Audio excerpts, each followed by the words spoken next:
What is going on, everybody? It's the What to Do podcast here. We are back at it again. I know I haven't been super active, but I've been just so busy with work. But I'm just trying to put some episodes out when I can, and I had to get my my brother Sean in here. What's going on, Sean? Glad to be here. Glad to be Yeah. back. Um, there's one episode I want to do with you and Miles, and at one point I want to talk about like GOAT Oh conversations no. with Oh basketball. I'm no. just Oh no. because I know that there's going to be me and Miles. It's mostly going to be probably you mediating I doubt it. on our thought process. I doubt it. Maybe I maybe doubt I it. don't know. Um but yeah, me and Miles have a little bit different thoughts. It's more just on LeBron, man. I like my thought process, but I've been wanting to get you two both on, and it was almost going to be this week, but Miles was in Chicago, I think, this week. Yeah. So Hopefully visiting Jordan's statue. Yeah. hopefully going. That's what's funny. That's a funny segue into that. Going to Jordan. Yep. I forgot you were a big shoe head too, right? Yeah. For a while there. Yeah, for a while Yeah. until I had all these kids and Yeah, you can't have any more shoes anymore. The shoes are going on their feet. yeah, I'm just waiting for them to grow into them. Yeah. Well, one of the conversations that I wanted to kind of get into, you know, growing up to around you, UFC was kind of one of the big topics. Yep. And I don't think we've ever really got into UFC on the podcast with you and me. No, we have not. Yeah. You were always trying to have fight nights at the house. We go over there and watch cards, and I think one of the most memorable ones was, it wasn't even a UFC one. I think it was the Mayweather and Connor boxing. Yep. That one was really cool. Just a lot of, you had like a really cool amount of people there and stuff, and it was really fun. But yeah, getting into this White House card, what were your first thoughts like when you look at the card? Mm-hmm. What were your first thoughts when you saw it? Like, were you happy with the card, or were you like, man, I don't like a lot of these guys, or you were happy with it? I thought it was good fights, to be honest with you. Like, it may not have been some of the earlier fights might not have been the biggest names, but I thought we were in for some good fights for sure. Yeah, I was definitely nervous when I first saw some of them. But definitely kind of in the line of, I guess for me, where it was tripping me up was Dano's like, this is going to be the best fight card of all time. And when you looked at the fight card, you're like, why isn't there 7 title fights? Yeah. You know? Like, you go back and look at like UFC 200, UFC 100, and I remember when those cards first came out, it was like, dude, what? But if you go back and watch those, like 100 really didn't perform very well. Like, it wasn't. What's the one that I watched at? It wasn't at your house. I think it was at one of your buddies' house. I don't know if that was I think it was John Jones versus Gustafson. Oh, where was that at? It was at I think it was at one of your friends' house. It was. I'm just trying to figure out whether that was the one that we ended up sparring with everybody in the garage after. I don't think it was. No, this is no. This one, I think that's when, what's her name got knocked out? Nunes and was it Rhonda? Man, No, I'm blanking on her. Oh, Cyborg. Oh yeah. And we were just in shock. I was just like, what is going on? I'm trying to remember where we were at. Yeah, I felt like it was one of your buddies' houses in like Eastlake or something like that. But anyways, like, it feels like sometimes when these cards are so stacked on paper, you end up watching them and you go like, there was too much stake. Like, Yeah. The people didn't come out and give it their all, or I'm not saying they didn't give it their all, but it's more just, there's so much on the line that a guy's going to be like, well, I'm going to take that guy down and I'm going to wrestle him all night. And people are like, well, that wasn't exciting. I'm like, he had to win the fight, man. There Yeah, was a lot at it's stake. not even that. It's And not even just that too. Like, I mean, you get these huge cards with these huge names and they're fighting for belts or both guys are undefeated and the first round they come out and they're literally just like tapping each other. And I've sat in so many like watch parties and people are like, "Oh, they're not even doing anything and this and that." I'm like, "Dude, you realize how dangerous both of these guys are and they've never fought yeah, each other before?" Like it, it's a they're two it's a they're weird two spot. Yeah. computers. Yeah, they're two computers downloading each other, Yeah. learning the tendencies. You're throwing your feints, Yeah. um, all that. And I think sometimes people get just so like, man, I want to see everyone get knocked out. I want to see. It's like, no, sometimes that guy's going to get taken down the whole fight, and Yeah. he's not going to be able to get up because that guy's ground game is so good. I think I'm thinking about it now, and one of the most frustrating like conversations I had was is I can't even remember what fight it was, but it was a big card or it was a big fight, and the first round, so dude was just throwing feint after feint after feint, and they're like, "Oh, this is whack, it's whack." By the third round, he was throwing that feint, and the guy was ducking his head from the feint, the other guy. And Hmm. then literally 30 seconds later, throws the feint, high kick, knockout. So the Yeah. high kick was like really the only huge shot thrown the whole fight, and it was over. And they're like, "Oh, the fight was whack." I'm like, dude, that guy literally set that shot up for 2 rounds. So like Yeah, yeah. that's he's playing chess in there. So And it's that hard. other guy was probably doing a great job at defending, Yeah. and he just slipped up and made one mistake and he lost. And sometimes that's all it takes. Yeah. So looking at the fight card, um, watching the fight card, I've never felt more American in my life. Like that was, and if you're not an American, I would love to talk to someone that wasn't and they watched it. Like, Mm. how did they feel? Because just them right away walking through like some of the White House, that was just so epic. That was Yeah. just so It cool. was nuts to see that. Um, yeah, and the band. I don't know about you, but I love the band. That The band was like that made it. That I made was it for gonna me. bring that up. The band was wild. And the guy singing too, I think the same guy was singing the whole show. Yeah, there. I think there was. I looked it up. There was 4 singers in total. Okay. So there was a woman and 3 other guys, but the one guy did all the English songs, Hmm. and then if there was anything that Spanish or anything like that, there was 2 other guys that were doing Okay. those. But it was one guy that basically did all the male songs, Yeah. and then one lady that did all the female I thought it songs. was awesome. Oh, I'm not a big Suga fan. Like I'm not at all. Like I've just never really. He's one of those guys that does tap Yeah. like too much. Yeah. When I'm like, dude, you are so skilled. Yeah. Just get this guy out of Yeah. there. Um, but he's so talented, Oh so yeah. talented. It's more my frustrations that he doesn't get fights done because I'm like, man, this you're so much better than this guy. You should be putting this guy out. But But does when he he came out to his song, man, yeah. that was really cool. Do you think Sugar has the power to really put somebody away? Not the volume, but the like I don't know if I would consider him having like a one shot. No, it's more his technique Yeah. is like flawless. Yep. The what he did to Aljamain Sterling, like he timed that so perfectly. So it's not so much power, Yeah. it's his timing. Yeah. He's hitting people on the chin so flush, like just the way he hit that dude, Zahabi, like the way he hit him, that guy didn't even see it coming. No. Like, but it's all Yeah. timing.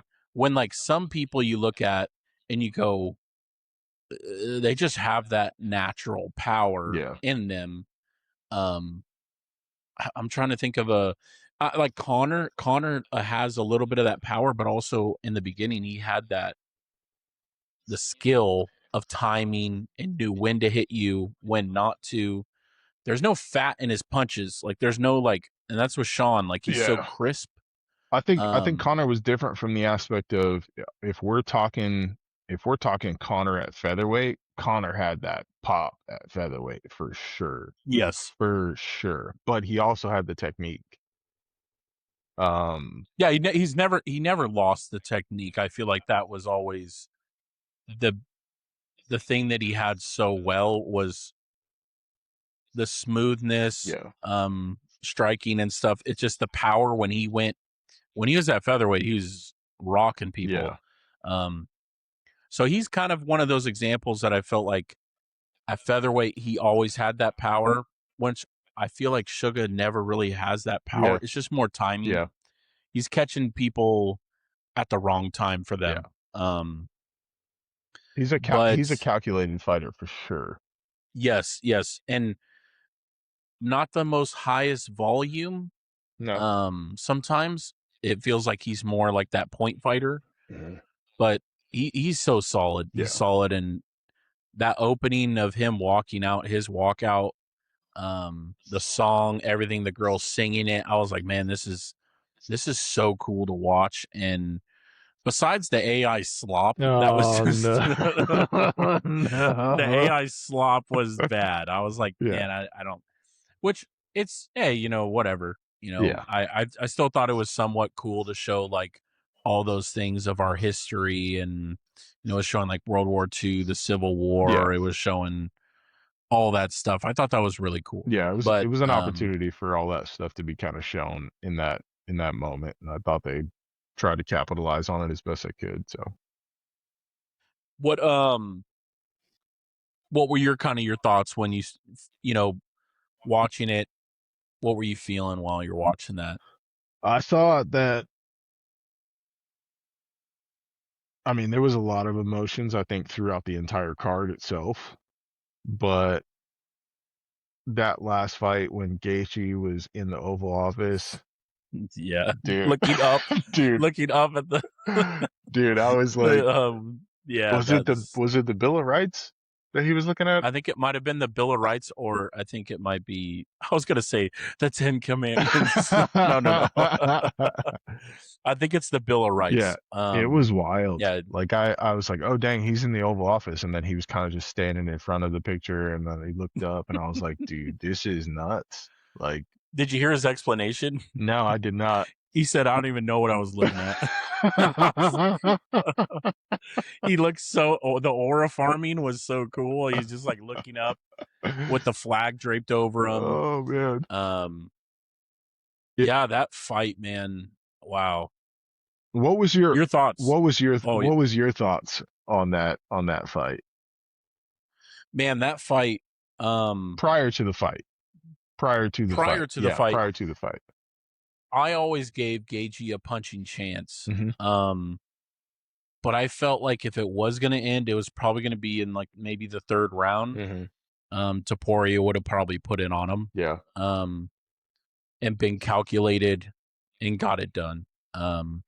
He's just such a more cleaner striker. He's more, he just had it. So like that round 2 where he just was hitting him with the body blows. Well, first round, I was shocked. I was like, okay, man, Gaethje is really like he don't care. No. He was like, I'm going right at you. Yep. And he was also, Gaethje is very reckless. Yeah. Every fight you watch him, you're like, crap. Yeah. He is going to get knocked out. He ducks his head way too much. And he looked calculated. Yeah. But he was he was right in his face. Yeah. And I don't know if Topuria has ever really had that kind of aggression towards him. So I think he was kind of thrown off a little bit in the first round. Mm-hmm. But when Topuria came out that second round and started to put it on him and then hit those body shots and just unloaded everything he had, I think that's what happened. I think he just gave everything he had, because round 3, when he came out, he looked He's just he he didn't look anything like no. himself. And I'm not a fan of Topuria. I was definitely rooting for Yeah. Gaethje. I always gave Gaethje a punching chance.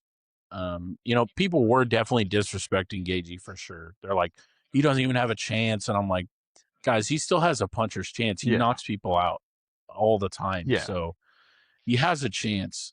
I mean, But after that third round, I was like, this is going to be a dogfight, and we're going to see who wins it. It was nuts because Taporia got cut early-ish, midway through first round, and I didn't I saw the uppercut, but I was like, well, how do you get cut? How do you get cut by that? And then I saw him as soon as he got the hit, he kind of went up to his eye, and I was like, oh, was it an eye poke? What was it? And the round finished, and then he came out, and man, I don't know if I've seen cleaner striking ever from somebody in the UFC. Just those there was 2 shots to the liver that were just wild. There was 4 in total, Yeah. but those 2 last ones, Yeah. it was like he was bop, bop, bop, Yeah. bop, and then just boom. Yeah. And you're like, ooh, you knew that hurt him. Yeah. And then he hit him with that last one, and you're like, and then Gaethje dropped a little. All he needed to do was just let Gaethje back up. And that's it. Yeah. And that's the craziest part of the fight, because I feel like if he would have just stayed focused, I think he underestimated Gaethje. I think he went into that fight. He already had the rose ceremony for him. This is crazy. He does that every fight. He has a pre-celebration dinner prior to every fight. And yeah, sure, you're batting 1,000 up until that fight, but that's wild to me. But now you're known as the guy that's putting a rose. It's kind of that thing that people have said, the tale as old as time. If you talk the talk, you got to walk it. Yeah. And people are going to love when you talk, but as soon as you stop walking it, people will all of a sudden just not become your fan, because they're like, it's kind of like the Chael Sonnen thing. He was talking so much to a point where people are like, man, he just keeps backing it up. Then all of a sudden you lose twice and you lose 3 times, and then people go, I don't really care what this guy has to say anymore. And I think Topuria, he's only 29 years old. He hasn't even hit his prime. And is he going to? He's definitely gonna. Is he going to after that? Is he going to after that fight? I'm serious. You think that broke him? What's that gonna do to him mentally? I'm not saying he's not a mentally strong dude. I think all those guys are. But yeah, it's not a bad question. It's he's gonna be out for a year. Going through the divorce. Yeah. This is the worst possible time to there's a lot. And the way that he lost. Yeah. I think it's the way that he lost. Yeah. It was, he had so much to say about Gaethje and so much going back and forth online and all this stuff, and the way that he lost just on his stool. And it sounds like his brother was the one that said, that's we're it. done. Yeah. I guess he was saying to his brother, I can't see. And he legit could not see out of his eyes. So imagine going into a fight and just figure it out, dude. Figure it out. A guy that's throwing baseball bats at you and you're blind.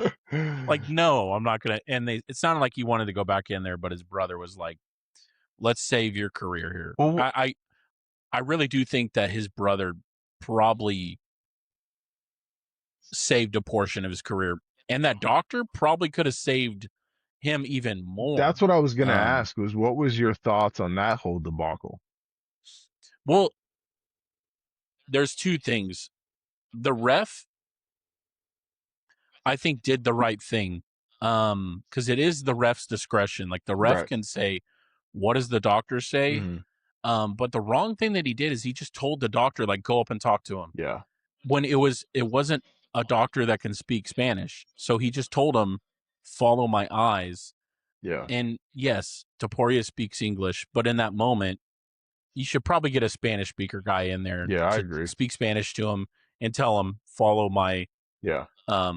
So when he did say that, dude, he straight up was just like, he wasn't following his eyes at all. His eyes were not moving. He was like this. So yeah, I think it was one of those moments that the ref, I think, made the right call, but I think at the end of the round there, maybe the ref should have stopped it at some point. Yeah.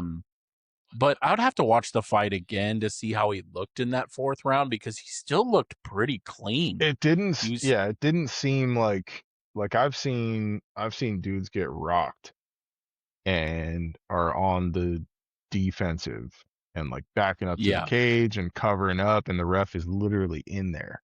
Like all I picture right now is her Dean just like in there, like looking. yeah, yeah.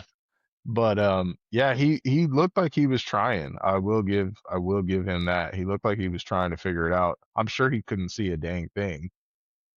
Yeah, it sounded like he was. I mean, I think he definitely broke an orbital. I think he did both. I think he broke both. Yeah, both.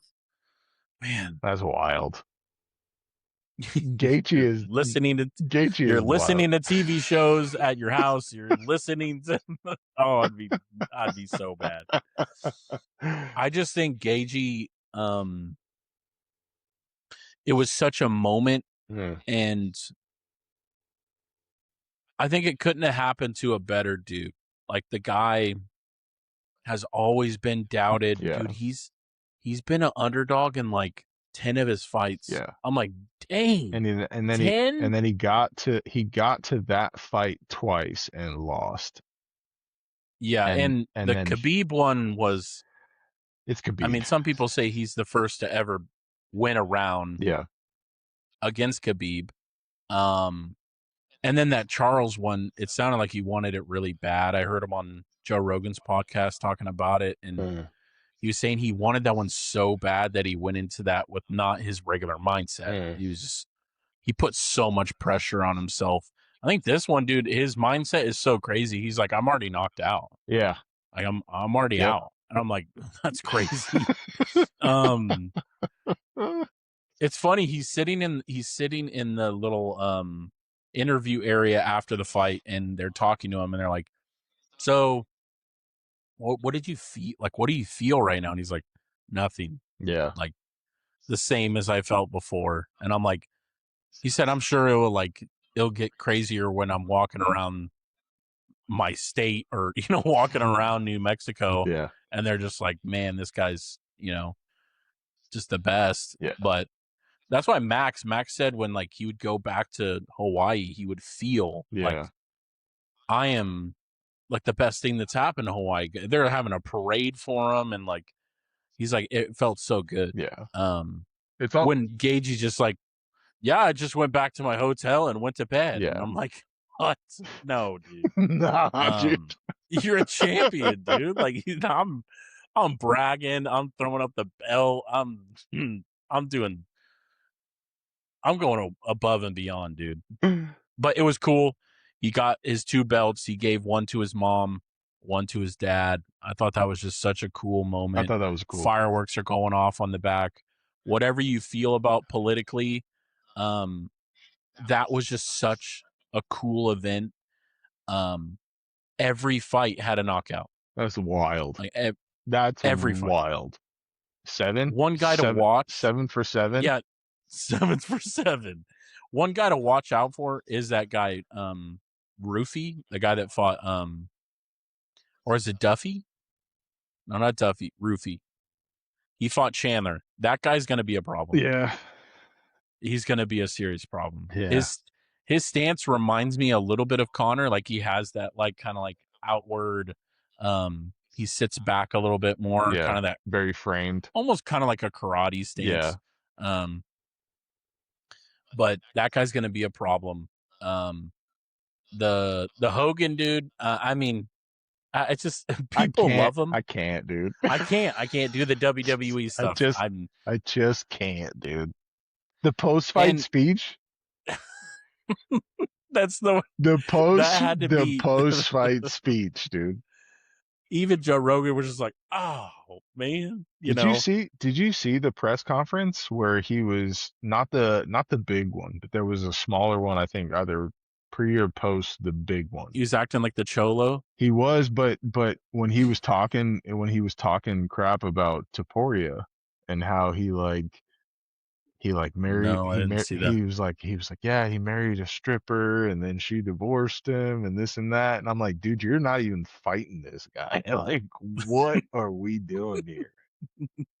I think he is actually like that's actually probably true. No, it is. I mean, it is, but you're still not fighting him.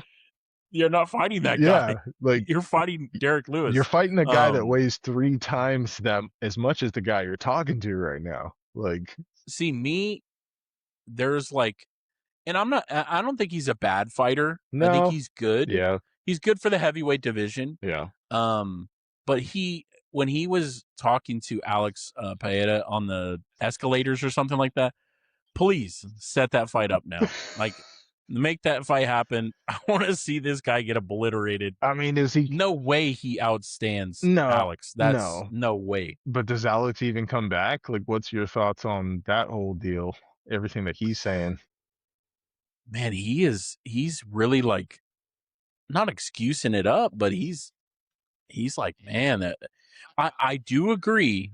There were some shots to the back of the head. There were some, yeah. but dude, he did not look good in there. He looked stiff as a board. He had a dumper on him, dude. Like, all his weight was in his backside. He had the dump truck, dude. I've never seen someone. He looked regular, like how he does at middle or like a light heavyweight. And then they just said, give him the BBL and make him into the division. Straight BBL post your boy right there. He did. Hey, you want to move I'll up? pause on. You want to move up I'll in pause weight? on that. You want to move up in weight? Come down to Brazil real quick. We'll get you up there. We're giving you the BBL, dude. He looked so off to me that I was shocked. I was like, man, I think it was a bad matchup, to be honest with you. I really do, because I remember when Gon was gonna fight Jones.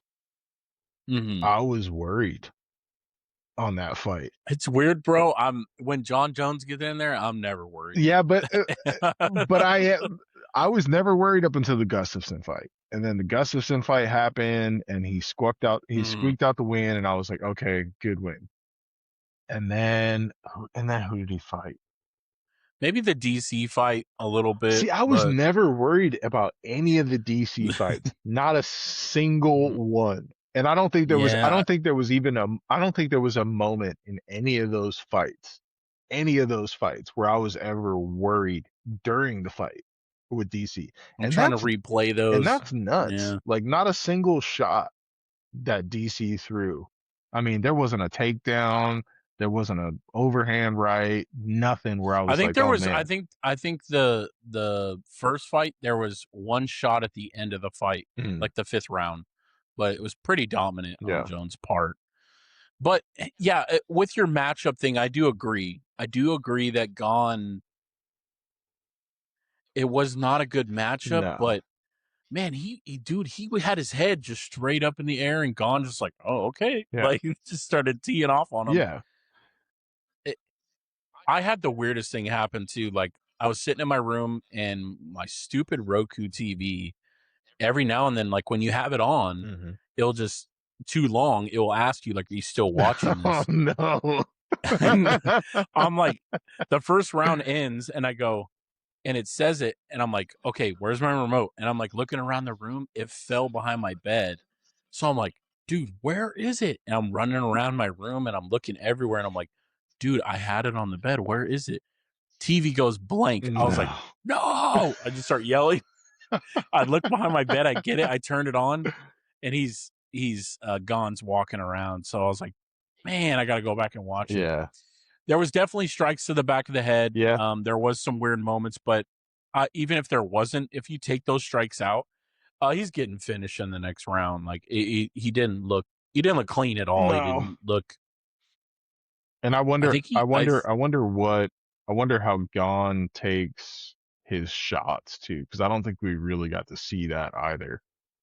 I really wonder. Yeah, that's what I'm bummed about. Yeah, I wonder how he takes those shots because we don't really get to see how that power translates up to heavyweight. Or if Alex stays at heavyweight, I mean, that Hogan fight is the fight, the Josh fight. That people will be lining up. Does he win that fight? How confident? He knocks that. You think so? He knocks him out. Yeah. Yeah. That guy's he's tired by the first round.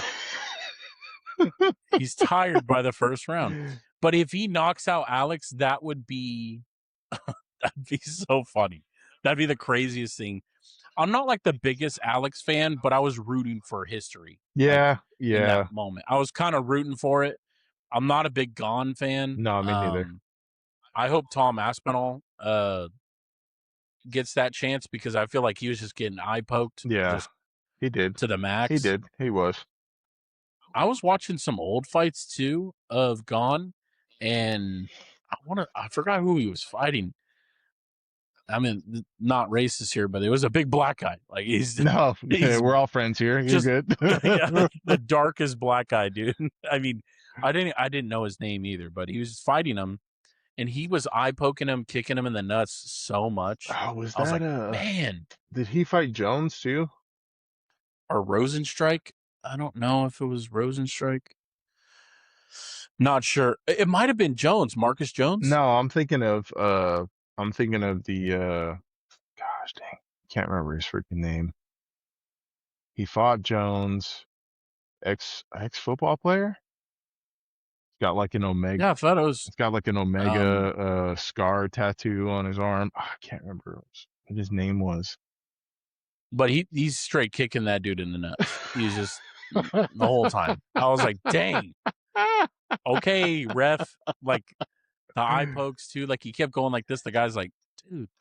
So I hope I hope Tom gets a shot at it. I hope Tom comes back to the UFC. I'm kind of like he's still in the UFC, but he keeps wanting to try to do boxing. I'm like, guys, just stay away from the boxers, dude. Yeah, the money though, and there's a lot. I feel like there's a lot less BS because, I mean, you look at the heavyweights, right? Who and I hate to say this, but who else do you think is better than Aspinall right now over the course of 10 fights? So if I had to lay down the list, it goes Tom Aspinall. Yeah. I think you can even still make a case for Alex again, but maybe he needs to have one more fight at heavyweight. I don't think he should have got that heavyweight fight right away, the title. I think it might have been good for him to fight some low-level guy, but they wouldn't have done that though. No. There's one Russian dude. Man, I'm forgetting his name. Ankalaev, I want to say it is. Him and maybe Volkov, and that is it. That's it. Yeah. Like, and they get smoked. Oh yeah. Like I think they get smoked by Tom or Gon. Yeah. And Gon is like, I don't know what it was, but he looked like a straight action figure, dude. Like he usually does. I think he was like a few percentage points lower on the body fat for this fight for whatever reason. Yeah, he was juiced. Yeah. He looked juiced to the gills, dude. Yeah. Yeah, he was. I was like, dang, he's big. His arm, an action figure, shoulders. Yeah, he looked like an action figure. But yeah, that fight, that one, I just wanted to see a good fight and to see Alex not really perform. That was kind of disappointing. But the rest of the fight card, man, was absolutely insane. Just so many knockouts and just fun. It was just a fun watch, and because I feel like the UFC was kind of doing this for me. There's a couple fights where I was like, why are we making these fights? So that kind of got me right, kind of like, all right, I'm gonna start watching again, Yeah, like a little bit more than I usually do. they were testing out the Paramount views. That's what they were doing for a while. Yeah, but what a cool card! I thought it was just an awesome card to watch, and um, definitely something I wanted to talk to you about while we were on here. But um, let's get in. Let's. I was gonna give you some UFC trivia, but how confident are you? Oh, jeez. I mean, I'm never gonna turn down a challenge, but this could go real bad. It could be. I just don't want someone to be like, "Yeah, the Sean guy just didn't know anything." Listen, it wouldn't be the first time I heard that. So, Well, we'll maybe do a couple of them and see how it goes. Um, who has the most wins in the UFC? oh, jeez. Wins, and it's 28 wins. I don't think you're gonna know. Maybe you'll know this guy, but you won't. It won't come to your head. 28 wins. Man, that's And he's had 47 fights in the UFC. I'm like, dang. Dude. You keep throwing out clues as if like, you're still not gonna get this. I'm just Yeah. gonna I'll just give it to you. Jim Miller. Okay. Jim Miller. And then next is Charles Oliveira with 25. Neil Magny at 24. That's wild. See, I would have thought Oliveira just because he's been in it for a long time. But Yeah. Neil Magny? Neil Magny. And then I love me some Neil Magny though. Yeah, Neil was good, man. Yeah. Andre Arlovsky, he was back on the UFC. Like, dude, they had him fighting every weekend. And then Donald Cerrone at 23, Max Holloway at 23, and then John Jones at 22.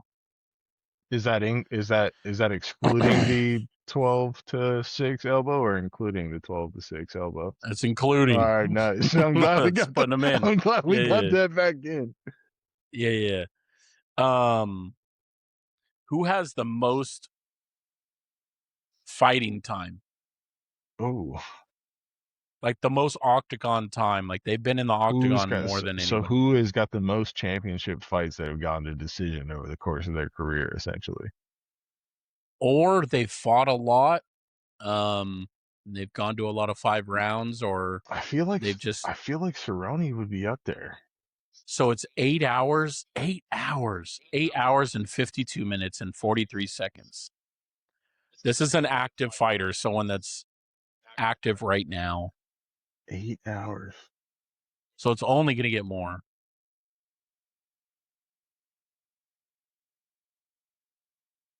Neil Magny's up there. That's crazy. Is it Max? It's Max Holloway. Nice. Yeah, Max Holloway. Nice. One for two. There we go. We're on the board. We're on the board. Rafael Dos Anjos at 8 hours and 43 minutes. Frankie Edgar at 7 hours and almost 8 hours. Jim Miller, Neil Magny, Angela Hill, and Clay Guida rounding us out. Clay Guida, dude. Just his hair. The head movement. Always his hair. The head movement. His hair. And he's just getting socked up the whole fight. Just smoked. Just smoked the whole fight. Oh, man. Who has the most title defenses in the heavyweight division in the UFC? Defenses? And it's gonna surprise you. The number is only 3 title defenses in all of UFC history. I should be able to get this one. I should. You should. I should. I think you should.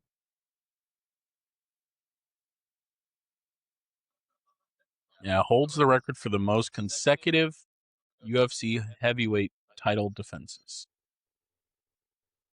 Sorry, I forgot to say consecutive. I mean, it's not.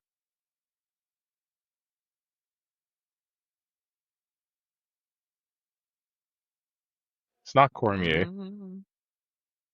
Nope. I believe Cormier had It's 2. Stipe. Stipe. Yep. Yeah. You got Stipe. Now, who has the most title defenses of all time? Oh man, I feel like this should be Jones. I don't. It's Jones. Jones Yeah. at 13 title defenses. And close behind him was Demetrius Johnson with 11. Yeah, and that was the hesitation because I'm thinking, gosh, how many did Mighty Mouse have? Because I don't think it's so Jones was at 13, Mighty Mouse was at what? 11. So what? Next closest is somebody like Aldo at like what, 6 or 7? No, you're kind of forgetting one era. There's 2 guys ahead of him. GSP. So you had Anderson Silva at Okay. 10. Yep. GSP at 9. And then Aldo at 7. Yeah. Matt Hughes at 7. Dang, Matt Hughes at 7. That's wild. Well, dude, he was. I know, but he's fighting plumbers, dude. Like he's hey, plumbers can dude, plumbers can fight, dude. You can talk trash about basketball all you want, but they can fight. No, he was definitely fighting good competition, but for a while there, he just ran that division. Yeah, that's I want true. to say he had the title for 2 to 3 years. Yeah, it's wild. And then GSP came along, BJ Penn, and he started kind of going down. Yeah. And then who do you think has the most out of the women? Title defenses? Yeah. At 7 title defenses. I was kind of surprised. Well, not super surprised, but I thought it was like 3 other women before this person.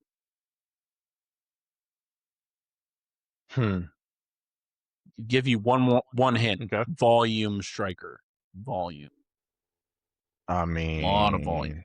I'm screwing up the weight divisions now too. Volume. It's not Rousey. I think Rousey had like 4. Yeah, I think she had 4 or 5. Yeah. Oh, is it Rose? No. Rose. I think Rose had like maybe a total of 2 or 3. Oh gosh, why can't I remember her name now? Oh, this is gonna bug me. She has This is gonna bug me. a tattoo that's very everybody laughs at the tattoo. Well, not laughs in a bad way, kind of just funny. You talking about Shevchenko? Yep. Yeah. Valentina at 7. Funny. I was kind of shocked. Yeah, I was like, man, Nunes? People think that tattoo's funny. She'll freaking pull that thing out and shoot somebody. No, it's more like that's one of the funniest tattoos. Like that when she has her shorts at the right, it's poking out. Perfect. You just see a gun handle coming out. Yeah. It's just so funny, dude. And then one more. Who is the first UFC bantam title holder? Bantamweight. Mighty Mouse. No. But good guess. He fought Dominic Cruz. And Dominic Cruz held the title. And he came over from WEC. I'm not going to get it. And he fought like Uriah Faber. Yeah. Like Cruz was going on a run there. I'm not going to get this because I'm blanking on his name. Well, I said it. Dominic Cruz. It's Dominic Cruz? It's Dominic Cruz. Oh, okay. Yeah, I believe he fought Mighty Mouse. He fought Uriah Faber. Did Cruz beat Mighty Mouse? Yeah. Wow. But that was like early career. Yeah. He was pretty young in his career, and he had to go up in weight. So Cruz was. I think he did pretty good. Cruz was a good fighter. He did pretty good. Yeah, we'll just bookend the trivia on wrong answers. I like that. I like that. Well, we'll get into some NFL talk right now. This is a fun little thing that I like to do. Keep 4, cut 5. But we're going to be NFL, and we're going to do tight ends. Okay. What's your thoughts going into this? What kind of list do you think I'm going to throw at you? Bums? Am I going to throw greats, the best, or active guys? What are you feeling? I'm thinking we might. I didn't give you anything. I'm thinking we might be going like Bonita Vista High School all time tight ends here. Yeah, I'm terrified. Jake Shields. There it is. There it is. I said that right? Yeah. Jake Shields? Yep. Yeah. I think he's the only one that really, because I think he actually played some games for state. He did. Alrighty then. I'm just gonna go at random here. All right. Jimmy Graham.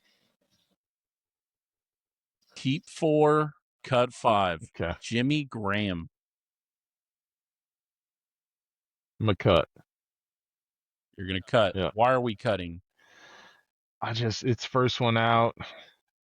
I want to see what else we got. It's probably going to be the best. Smart tactic. It's probably going to be the best tight end on the whole list. But we'll see. We'll see here in a couple of seconds. We will go Greg Olsen. I'll keep. I knew you were going to keep that one. I got to. Yeah, Greg.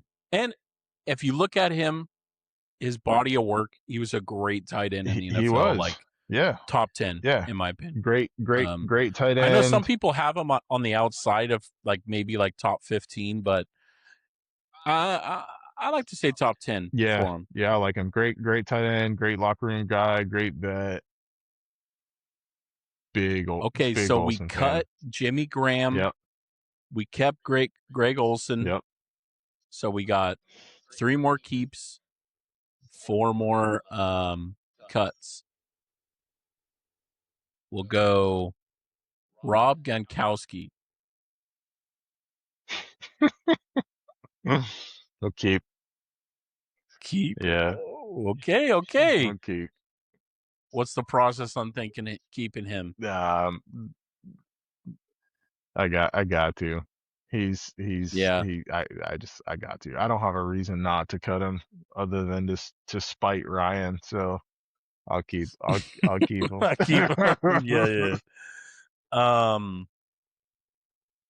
Next one we will go Travis Kelce. Oh, I feel like I'm being set up right now.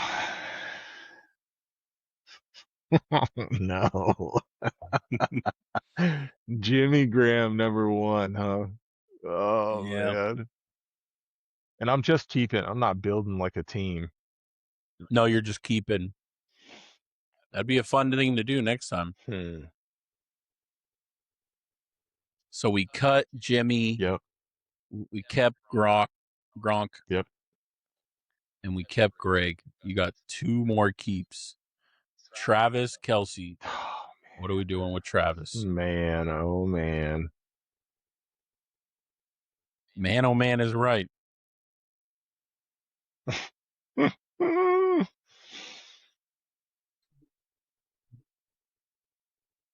Oh, I forgot to say this too. There's I'll give you 1 switch. Okay. At the end. All right, then 1 switch. All right, then I'll keep Kelce then. Okay. Travis Kelce kept. Yeah, I feel like that's not I feel like that's not going to help me at all anyway, considering you're going to give me a swap.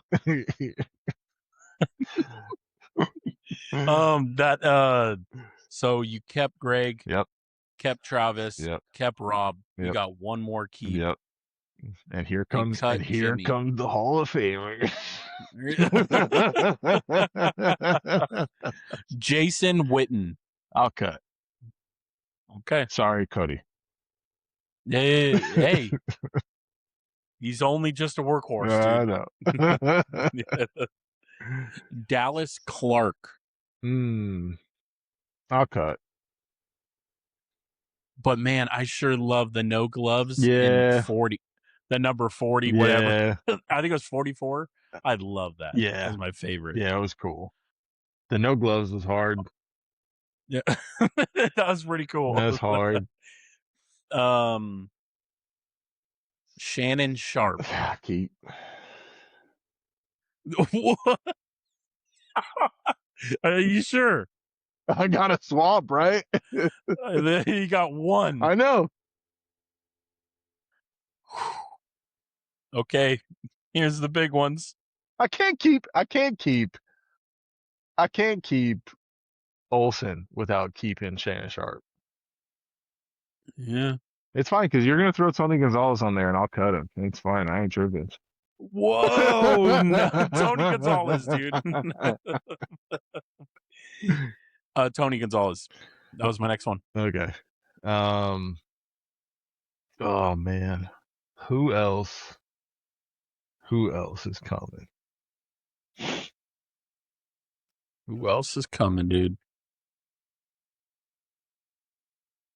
Huh.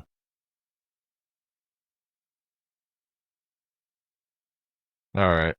So do I need to use my swap now if I'm going to use the swap? No, it's at the end. Okay. So like when you fill your whole thing out. Well, I don't have any more keeps, so it's going to get cut, right? Oh yeah, you kept Shannon. Yeah, because I kept Shannon. All right, and Antonio Gates. No. You got one swap. So right. your keeps are Greg Olsen, Shannon Sharpe, Rob Gronkowski, Travis Kelce. Okay. And you got Tony Gonzalez, Antonio Gates, Jason Witten. End of list. Yeah. Jimmy had some years there. He did. He did. You had Drew Brees. He did. So did that's what he had. So did Gates. So Gates. Well, we didn't really see. He had Drew Brees and Phillip. He had both. He had tail end of Brees. Okay, so who am I swapping out? Man, that's tough. Yeah. All right. Well, I'm gonna swap out Olsen, unfortunately. Whoa. I didn't think I was gonna hear that. Yeah. I think you're thinking right. Yeah. That's good. Yeah. I'm gonna swap out Olsen for, oh man. It's not like I'm wearing a freaking Padres hat right now or anything, you know. Yeah. I gotta go Gates. Yeah. Yeah. Gates, that's good. Tony Gonzalez to me and Antonio Gates at their heyday, they were almost like 1A, 1B. Yeah. Like yeah. I liked Gates a little bit more in the red zone. A little bit. And as controversial as this might be, I think that Shannon was probably Tony pre-Tony as far as like play style wise. Yeah, that's not bad. So if I could have gotten rid of two, I probably would have gotten rid of Olsen and Sharpe for both of them. But just picking the one, that's probably what I would do. Yeah, Travis Kelce's not a bad pick either because he's decorated. Same with Rob. Like Rob's very decorated, has a lot of records, Super Bowl champion, I think 3-time. It wasn't even so much like just the records for them. It was just the fact that they're very dominant too. They're dominant. They're very dominant players. They'd run a route and they'd make the play. You know, if I needed a first down with playmakers, if it was 3rd and 7, if it was 4th and 5, and we were going to throw the ball, like they're going to come up with it. You know, that's how I look at Jason Witten. For me, yeah, like he was one of those guys that just like he wasn't a vertical guy. He was I'm going to block. Yeah. And then also I'm just going to turn around and do a 5-yard turnaround and catch the ball and I mean, go down. None of my guys are blocking for the run at all. None of them. Yeah. Like, none of them. Verticals. Yep. Send it. Yeah. What's your Well, list? What's your list out of that? my list, if it went the way that it went, Mm-hmm. I would have said no to Greg. Mm-hmm. Well, first I said Jimmy first. I Yeah. would have said no to Jimmy. I said Greg Olsen next. Then Gronk. I would have said no to that. I would have said yes to Gronk. Mm-hmm. The one that would have probably got me in trouble was Jason Witten. That's my bias. Like I would have probably said yes to Jason Witten. Yeah. I probably would have said no or yes for Travis. Like that one would have made me, Yeah. because it's kind of hard to say because I know the list. Right. But Travis and Jason would have been kind of how like Shannon Sharpe and Greg Olsen were for you. Yeah. Jason Witten and Travis Kelce would have been that for me. Yeah, and I think that would have been a good list for sure. But I would have been sitting there thinking about Tony and Antonio the whole time. I'm like, when are those guys coming up? Yeah. I'm waiting for those two. When are they coming? But let's get into something I wanted to kind of talk about with the NFL. How do you feel, the big thing with the trade with Myles Garrett goes to the Rams. Whew. Huge trade for the Rams. That's not so much what I want to talk about. You just want to throw that in there because it's I the just Rams. wanted to kind of in case you didn't hear, But that's such a big trade for an edge rusher that is at his prime. Yeah. Some people say, people are saying he's probably, is he going to start going downhill a little bit, or has he reached his peak? People are kind of wondering that. Yeah. They gave up a lot. They did. They gave up a really good player in Verse. I think Verse would have been a good edge rusher. He already was. They gave up first round picks, And the thing that I want to talk about is someone like Maxx Crosby. I hear it so much that people are just like, the Eagles are going buck wild and sending so many offers. I think I've heard, who's the other team? San Francisco. Oh yeah, they're just whatever you want, That would be crazy if he went there, because then you have Bosa and him. Yep. That would be wild. Yeah. They're still losing, dude. I mean, probably. I hate the 49ers, dude. I just don't want them to win a Super Bowl with CMC. Yeah, that's for you for sure. Yeah. You need that. But I want CMC to win a Super Bowl. He's my favorite player. It's so hard. So it sucks. It sucks. He's so good. He's such a good dude. He's almost at the point, if he's not already, to just being known as a 49ers running back and not a Panthers running back. Once it gets past the point of like, okay, he's a 49er, if he wins a Super Bowl, I'll be fine. But like for those first couple years, I was like, I do not want him to win a Super Bowl, and they just completely, he's a 49ers running back. It's like, nah, dude. Nah, dude. So he's not. He's ours. Yeah, he's mine. He's mine.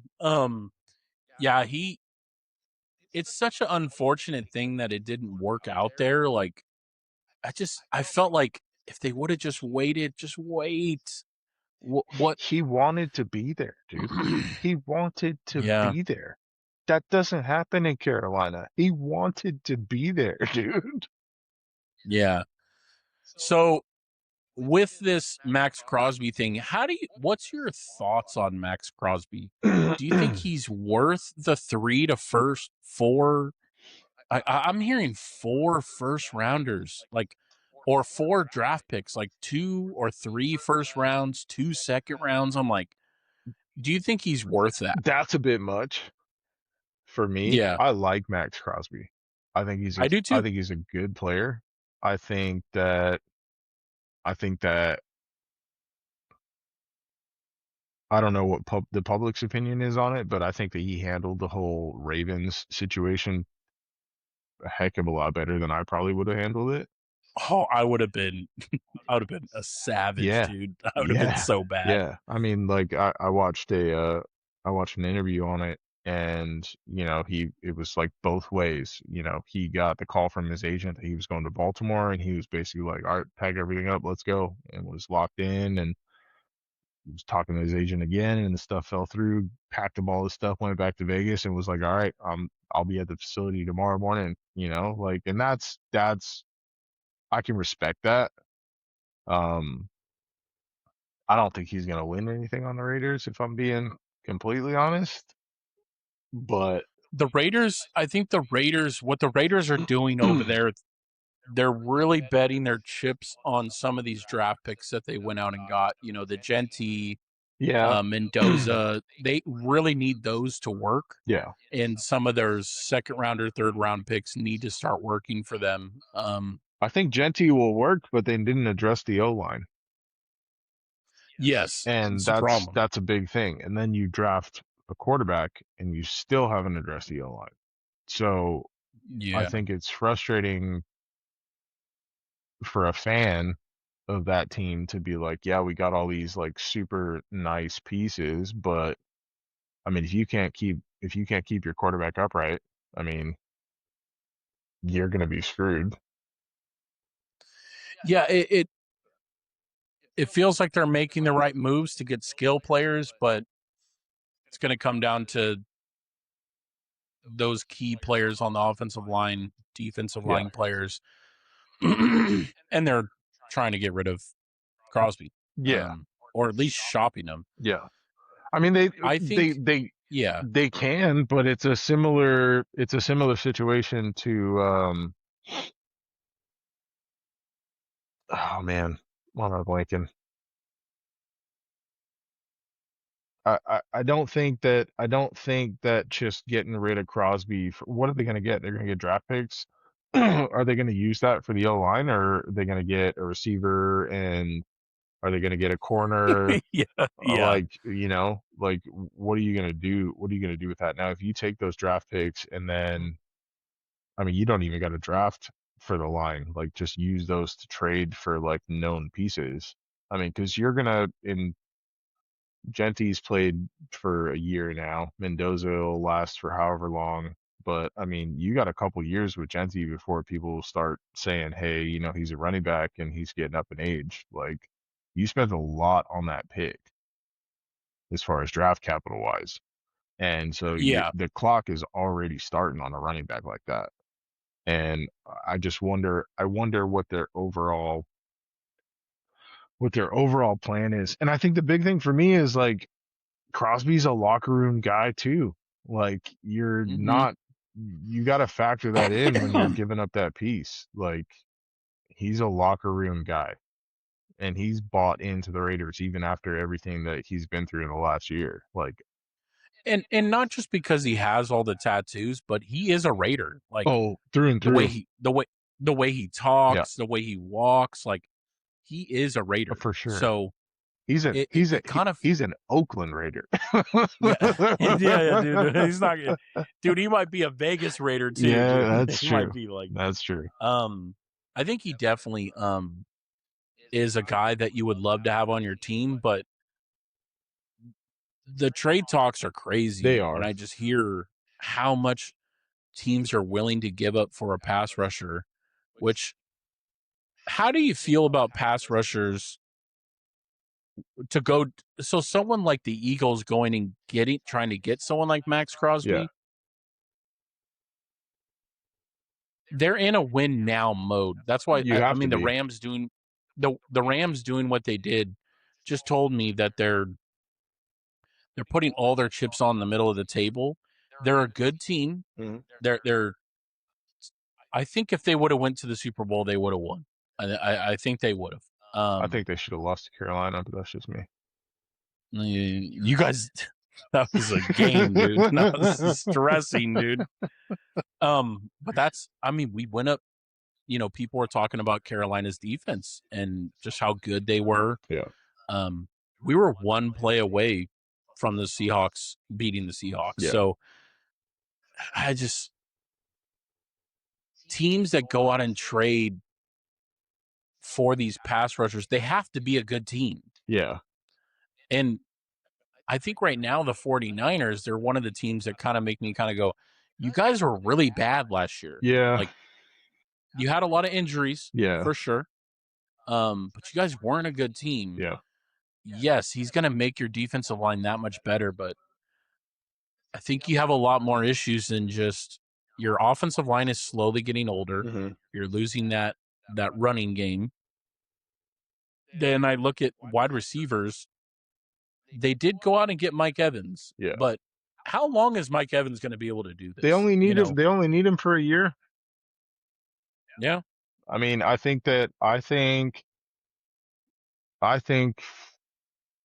Rams are probably, in my mind, the best at being like, we're in a spot to win now. We're gonna sell everything to get the win. Like they did it with Stafford and it worked.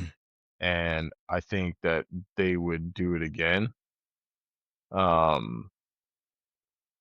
I think that Shanahan is probably looking at it like, hey, we've still got, like, yeah, we had a bad season last year. Yeah, we had a lot of injuries, but if everything works out, they're in a spot, and adding somebody like Crosby would help them even more on defense to put them over the top. Like, whether it's delusion or not, I don't know. But, I mean, you look at the 49ers and you look at that squad on paper, and yeah, they're stacked.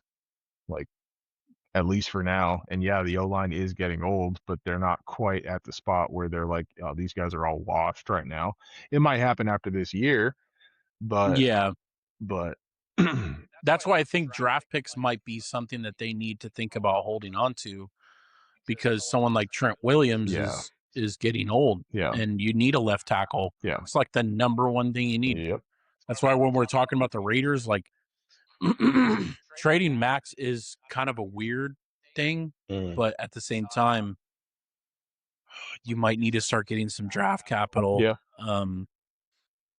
But it's kind of just, man, four nuts. picks. That's nuts. I'm hearing 4 picks. That's crazy. Yeah. I mean, 2-3 first rounders. That's wild. Yeah, that's what I've been hearing. 2 to 3 have been thrown out there, and I'm like, ooh, that's a lot. Yeah. That's a lot for a guy that is very good on the run and is good on the pass rush too, but he's just a workhorse. Yeah. He's a workhorse, and I just don't know if he's going to turn that team completely around. He goes to the Eagles, that might be a little scary. Yeah. I heard Chicago was talking about him too. That's scary. But not for like the league, but like for him just going to Chicago. Like, yeah. But yeah, I just thought it was interesting. I like Maxx Crosby a lot. I think he's a really good player. I think he's top 10 pass rusher. But I just don't know if he's. You talking about right now? Is he 10 pass rusher? Like, yeah. Is he top 5 though? I think he's close.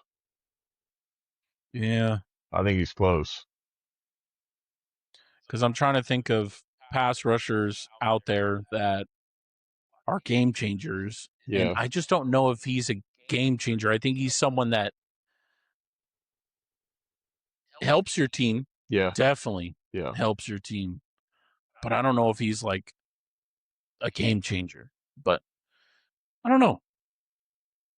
TBD. It's just kind of my. Yeah. TBD. We'll see. Because he is coming off of injury too. Yeah. So. And he says he's good, but they all usually do. Yeah, they all. I'm looking good right now, and you're like, I'm feeling great, better than I ever have. Goes into his room and he's just, grabbing his knee. Alrighty, y'all, we're back. There's something that I wanted to talk to you about. I just recently went golfing last weekend, and I know that did you get into golf? You've been into golf most of your life, or since I was 4. Yeah, Yeah. I felt like you played for the team, right? For Benita? Yeah. Yeah.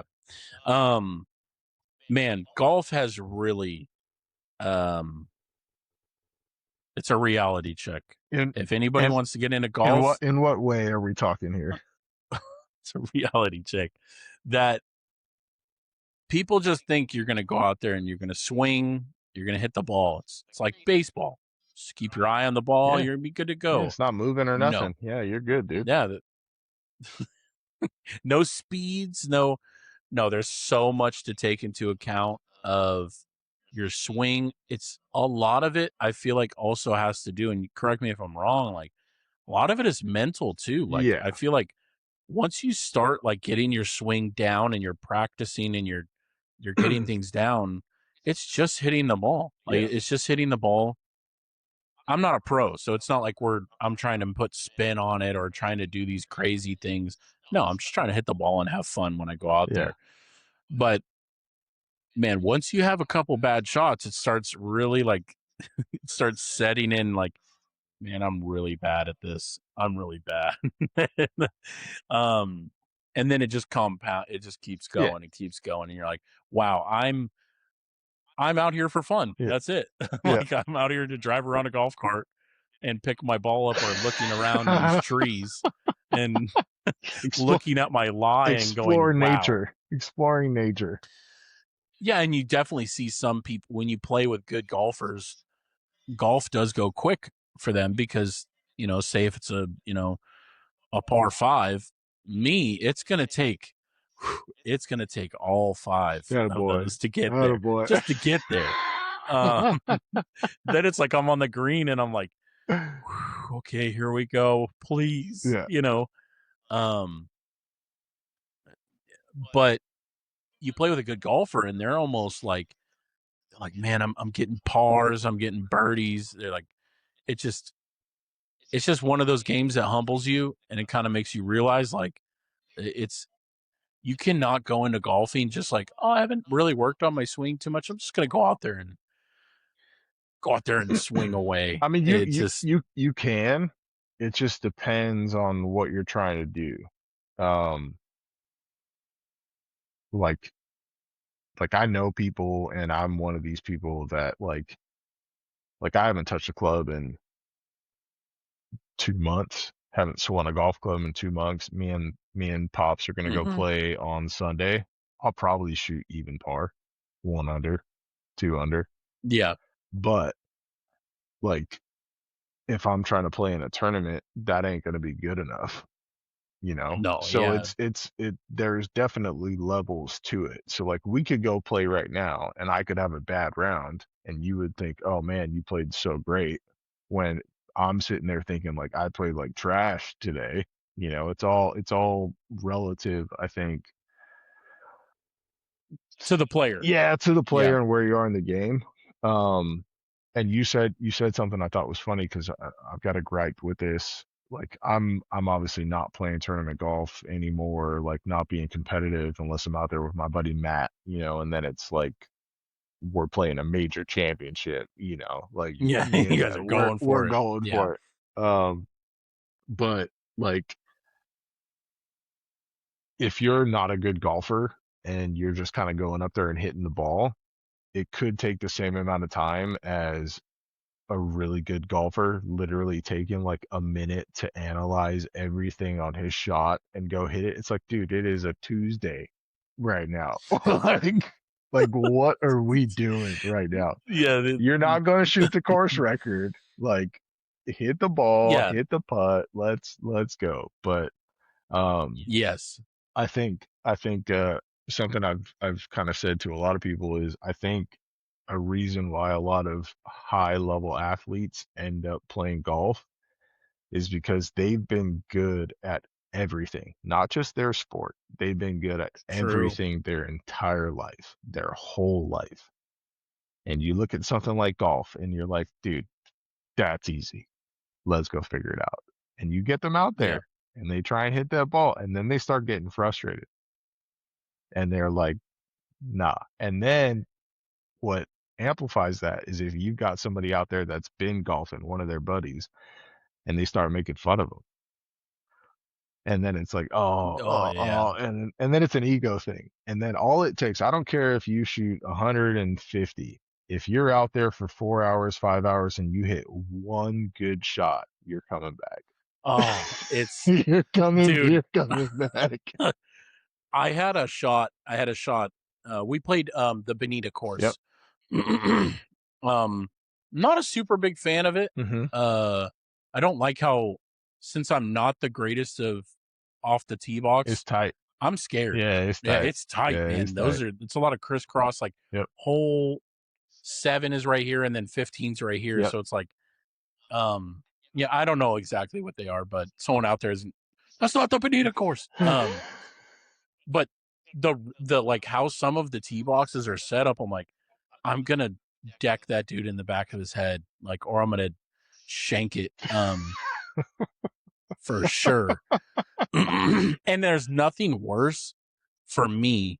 There's this one time that we went and we're playing a little fast, and it's kind of a little bit of an older group that were not in golf carts. They had their little carts. They're like, go ahead of us. You guys go ahead. You guys are playing faster. So we're like, oh, thank you. They are like seasoned golfers. They got all the stuff. They're like looking at their books. I'm like, oh, jeez. We're going to have to swing in front of these guys. and we're cracking jokes with them and stuff. And then they're like, Cody, and with my friend group, it's usually my friend Brent. He's one of the better golfers. So we usually like to start off strong. Mm-hmm. So he'll go, and then sometimes we'll play like a scramble, basically. Yeah. Like best ball. Yep. Like if it starts getting bad, it's like, all right, let's speed this up. Just follow Brent's ball or follow that best ball. Yeah. He goes up there, shanks it. And I was like, oh no. The next guy comes up, goes up there, has a line drive down third base, like just hit the ground. And we're like, that'll roll. We're like yelling. We're like, that'll roll. I go up there and just top the ball so bad that it just dribbles down to the pitcher, basically. Attaboy. And it's one of those that you just walk past the tee a little bit and grab your ball. And I just walk back, and this guy like takes his hat off, and he was just like, I said, yeah, it's a tough day. And he said, I see why you guys are going fast now. You guys are probably playing best ball. Yeah. Like, yeah. It was good laughter, but it is so true when you have a great shot, or I had one good shot and one great putt. I want to say maybe it was like 15 out, hit a putt, and I don't know what it is, but putting, I feel like I do pretty well. Yeah. My one friend told me, if you're going to the range, Cody, and this is when maybe a year ago, I used to go to the range twice a week. I would work on 3 clubs at a time. And then, say I'd pick an iron, pick maybe the hybrid, and then always my driver. Yeah. Because that's something I felt like I needed to always work on.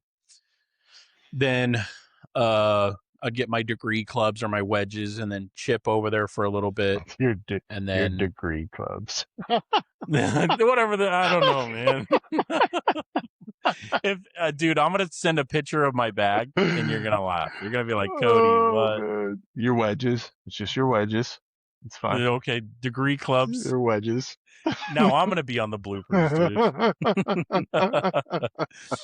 But you do have a degree club, right? Like there's 50s and 60s. Yeah, I mean they're technically all the degree clubs, Cody. It's the degree of loft on the club that gets progressively less as you go up. But yeah. Cool. Cody, 1 point deducted. Golf trivia next episode. golf trivia.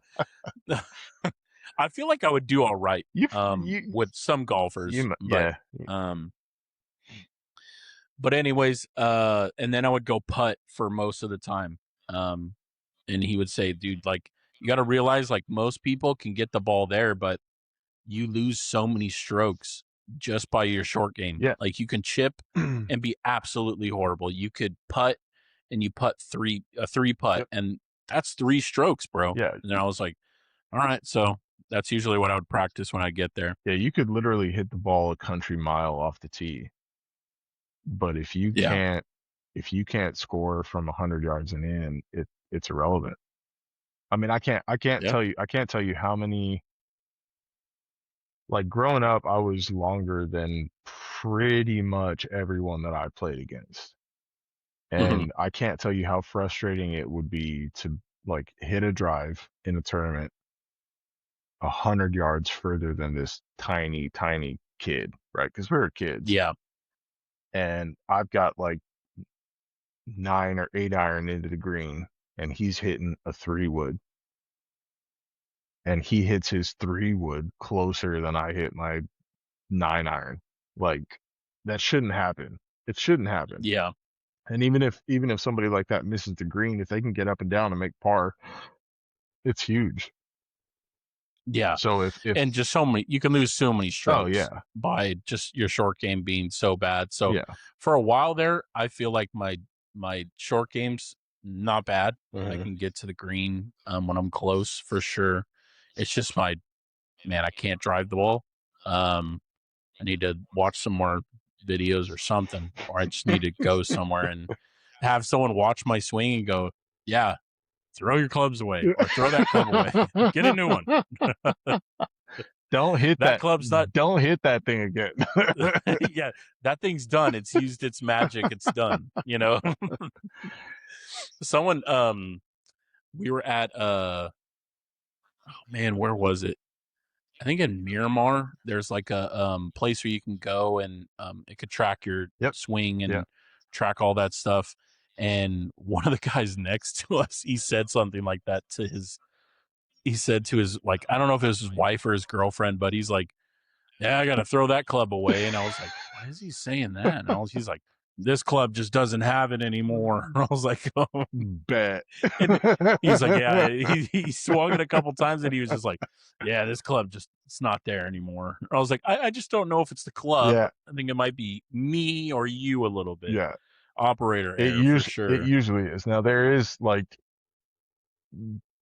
Oh yeah, you could tell if someone's club is like yeah. damaged or it's done. Yeah, but even not even just that. Like you'll get to a level like, and it's not even like a super high level, but like once you kind of are playing for a little bit and you're like, hey, I want to get a little bit better. You don't have to want to go pro, but like, hey, I'm struggling with this. Like getting fit for a set of clubs is huge. Like, That's what I hear. yeah, Like once you get fitted for clubs, it feels really good. yeah, Like because they cater to you. it's fit for your swing and not just your swing, but your height, your arm length, your delivery of the I club just head. Like, I can just see myself where I'm gonna go to those things. And they're gonna be like, all right, so we're gonna fit your club. So we want to see you swing a little bit here. And then I swing and be like, all right, hold on a second. We're gonna go to the back here. We got these. Let's have you swing these and swing that. All right, let's go ahead and I don't know if you ever think you've ever. about pickleball? Yeah. You ever think about maybe just the couch or maybe the TV remote or something? Maybe just watch golf. Oh man. But kind of what got me into it, I don't know if you've ever seen them before, but Bob Does Yep. Sports. Yeah, they just made it like for me, like it was just fun. That's what it's supposed They to made be. yeah, That's what it's supposed to be. It really is. And it's really hard yeah, to find. Like it's awesome watching that group of guys and being able to see not just them, but more like content creators like doing that. I never would have thought something like that would have been a thing. yeah, Or I would have been doing that like 10 years ago. yeah, Like 10, because that's all we did. Like me and Matt and maybe a couple other guys, we'd get out there and yeah, we'd be battling, but like it was all fun. And it always was a yeah, great time.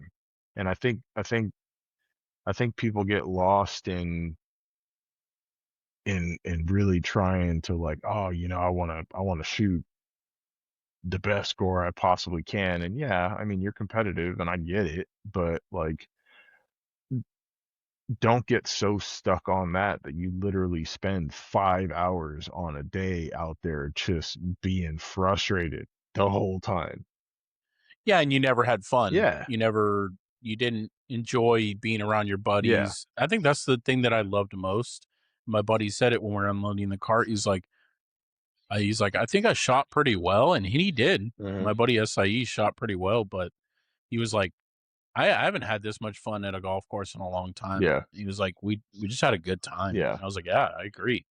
Good laughter and good fun, and we're shanking balls, Yeah. and some of them were shooting really well, and we're like, man, this is so much fun. So I love I think that's the part that I love about golf so much is just it's more being around the buddies. And I Yeah. think Bob Does Sports kind of showed me that you can have fun and still be on the golf course, and it's not this like posh.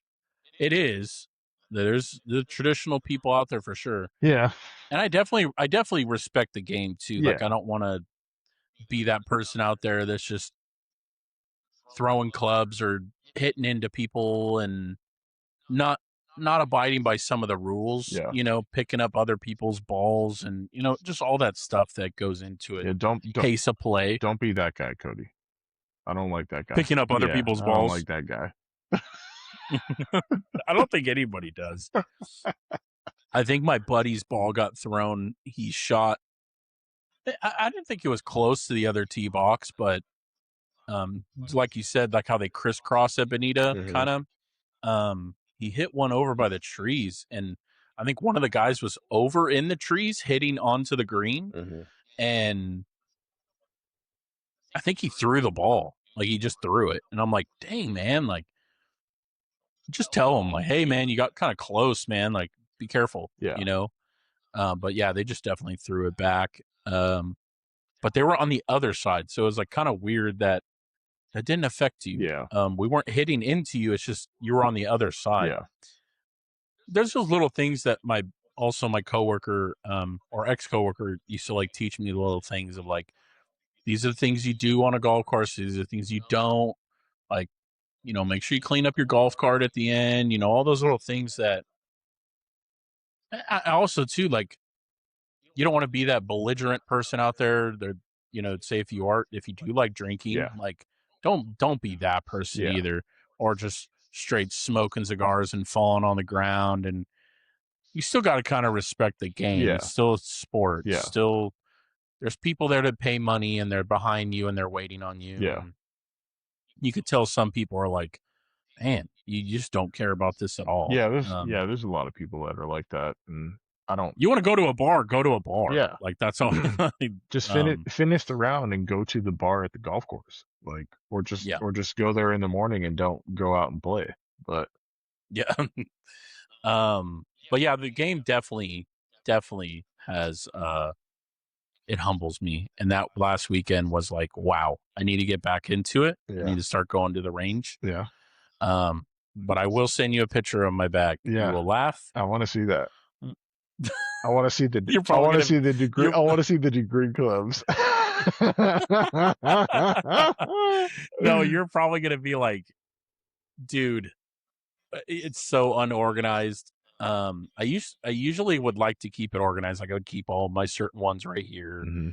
It's a mess. Nah, it don't It's a matter. mess, As right? long as you know where it's at, it's fine. Don't worry about it. That's fine. Yeah, Okay. don't worry about it. But we gotta. Some we people gotta. might be like, We gotta play. We gotta play at some Yeah, I would point love for to. sure. I would love to. It'd be fun.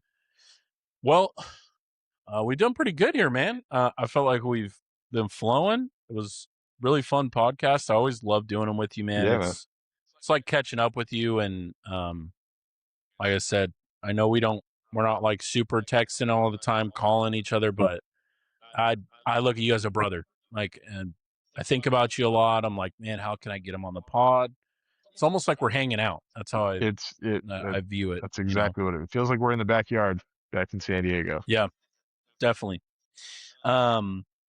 One thing I love to do at the end of the podcast, I always like to do something positive or, something just to kind of wrap up the podcast. And one of the questions that I wanted to ask you was, so far this year, what's something you're very proud of? Um, we before the pod, we were kind of talking about what it can attain to you. It can be your kids. It could be, something that you're proud of, or something you're proud of someone too. Yeah, I mean, I'm always proud of my kids. I think they're a,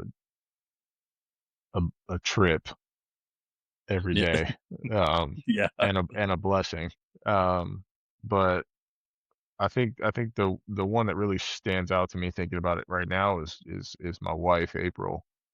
Um, I mean, she's at home with those 3 kids 24/7, you know?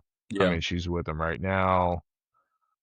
I'm with them after a long day of work, and, second you walk in the door, it's dad time, and then, "Hey, let's relax a little," screaming, yelling, and stuff. It's like, "Hey, let's relax a little bit." Let's Yeah, wind let's down. let's Yeah, it is literally about to be bedtime in like an hour. Let's let's yeah, let's chill out. Um, yeah, but she's doing all that, and she's at the house working on getting her bachelor's degree. And like I have zero idea how she's able to do that and still be sane. Um, you know.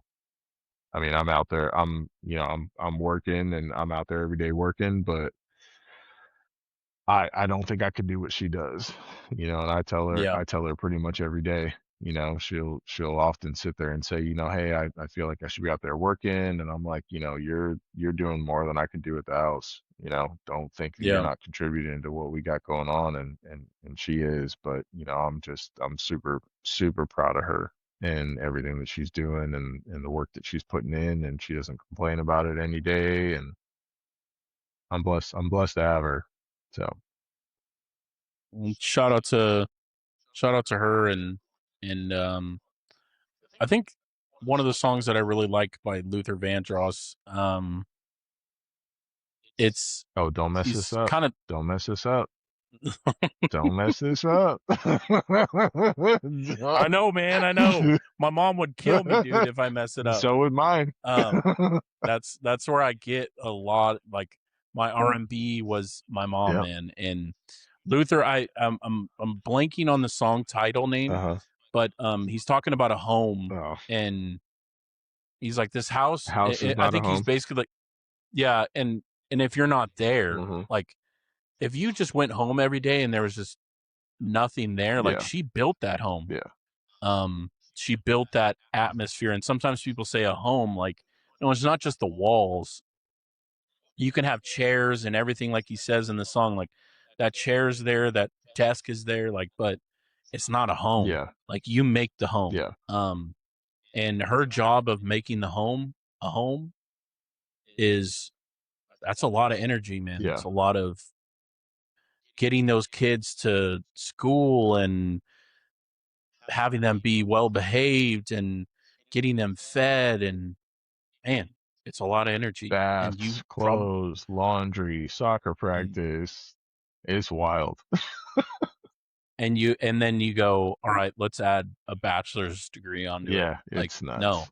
Yeah. you don't. Yeah. Uh, my brain can't even comprehend that. Yeah. I'm pissed after I get home and I don't even have a significant other. And me, I'm like, I'm ready to lay up, um, so like it's shout out to her, man, for sure. And yeah, I sometimes they glamorize a working mom and stuff like that. A mom is still working. Yeah. It's just because she's not making money off of being a mom, that doesn't mean she's not working. I So, I couldn't do any I um, couldn't do any of it. no, Childbirth especially. Ain't no way. yeah. Ain't no way. Um, let me think of something. I've been proud of. I think the way that I've handled um relationships that I think I've talked about it in this pod a little bit. Maybe I have, maybe I haven't. But I'm someone that I like to give. When I'm your friend, I'm your friend. And if you call me up and say, Cody, I need you right now, I'm gonna make it known that I'm there. Yeah. I'm gonna be trying to be there as much as I can. And sometimes I get distracted with life, but when someone kind of challenges me to be that friend, Yeah. I'm there. And feel like in the past year, I wasn't really that person. You know, people would come to me and I'd be like, yo, I got to worry about myself. Like, and I'm proud that I've handled some of these situations and friendships the way that I used to. Yeah. With a heart that my mom would be proud of me and be like, wow, Cody, like because that was my mom. My mom was just that person that, man, she was there for people, and not one of those people that was always just, do you need anything? Like, no, but if you called my mom up and said, I need to talk, I need something, they're there. Yeah. And so I'm proud of myself that I'm kind of getting back to how I used to be, you know. So proud of that. But yeah, man, thank you for coming on, bro. I really appreciate it. Definitely gonna have to get you on with Miles again, and we're gonna be talking. I want to get down to the nitty gritty, man. I want to get down to the. I want to get I don't want to be straight arguing, but I want to get some points out. Yeah, I want to sure. get, Yeah. you We know, don't ever want to be arguing. I mean, it's gonna get to that. Maybe a little bit. It'll get to Let's that. argue a little bit. Let's get down to it, man. Like sometimes it makes me mad, the LeBron stuff, man. But where are you on the LeBron stuff? This is what we did last time when me and Miles. We did this when all three of us were on the pod too. We're like, oh, I think it's next so time tough we'll talk because basketball. I'm a Lakers. Yeah, it's so tough because I'm a Lakers fan right now, and I really want it to be done. Yeah, I want this experience to be done. Yeah. I want to start building draft picks. Yeah. I want to start getting, if Luka Doncic doesn't work out, that's okay. Yeah. That's okay. Yeah. Like, I know some people are like, no, it has to work. And dude, if it doesn't, it doesn't. Yeah. But I want to start getting back to, let's rebuild this thing. And LeBron is in the way. He's taking $40 million. He took almost close to $40 million last year. Yep. I can't. Yep. He got it. Hit the road, Jack. Get like he's got to go, man. Get him out. Thanks for the chip. Thanks for the chip. Stop. Thanks for the Mickey. Stop. The Mickey chip. Stop. It's Mickey for sure, dude. What was there, like 7 teams? It's a Mickey chip. Stop. Yeah, it's a Mickey chip, dude. We can argue about that too. We could definitely argue about that too. We'll get. I'm sure we'll bring it up, and I'm sure Miles will be on your side on that one. Maybe he might be like, man, we should have won. Yeah. No, you guys didn't have a chance. No, he's a big Heat fan. I know. He's probably stoked right now. We could talk about that when he gets on too, because I think he was kind of like a little half in, kind of like, I don't know. Yeah, well, once he sees him out there in that jersey, he'll be. Yeah, once he starts galloping down the court, dude. 3 steps. Taking 7 steps to get to the hoop. Yep. But no, man, thank you so much for coming on, man. I always love it. I don't, when I do talk about you, when people are like, oh, I know the Sean guy, I listened to that one pod. I'm like, it's one of my favorites. Like he's just one of my favorite people. He's always good to me. Someone that I can look up to when I was a kid. He's just an awesome guy. I know you have your faults. I know you have your things, but you're just a good dude. And I just love that you're able to come on here and we're able to just have fun and talk and just have a good old time. Yeah, I appreciate that. And I love coming on here. It's awesome for me. So I appreciate the invite whenever. And I'm always down. Alrighty, y'all. Like and subscribe goes a long way. Comment, everything. If you want to troll, I don't care. All of it. I'm on TikTok, all of them. Anything you can think of. I'm on them. Hashtag degree clubs. Yeah. Degree clubs. Get your degree clubs guys out. Send me what degrees you like. All right, y'all. Peace and love. See ya.